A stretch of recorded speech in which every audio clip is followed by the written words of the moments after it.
Naghain ang bayan ng Odiongan ng aplikasyon upang maging isa sa mga pilot municipalities sa rehiyon na gagamit ng Electronic Local Government Unit o ELGU app na pinagsasama ang mga serbisyo mula sa iba't ibang sektor ng pamahalaan. Kinumpirma ito ni Odiongan spokesperson Kim Faderon nitong Huwebes. Ang ELGU app ay bahagi ng eGov.ph super app ng pamahalaan, ang kauna-unahang super app sa buong mundo na pinagsasama ang mga pambansa at lokal na serbisyo ng gobyerno.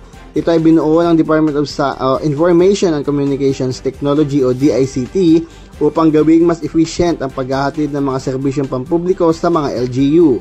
Noong nakaraang linggo, nagsagawa na ang DICT ng 5 araw ng ELGU system deployment sa bayan kung saan nagbigay ng pagsasanay ang mga tauhan ng DICT Mimaropa kasama ang Central Office sa mga empleyado ng Odiongan LGU para sa paggamit ng bagong sistema.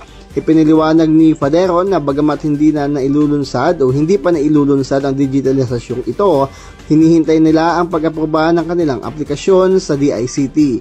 Kapag naaprobahan, magbibigay daan ang ELGU app sa mga residente ng Odiongan na magproseso ng mga transaksyon online sa Treasurer's Office, Civil Registry, Business Permit and Licensing Office at Public Information Office gamit ang eGov.ph Super App.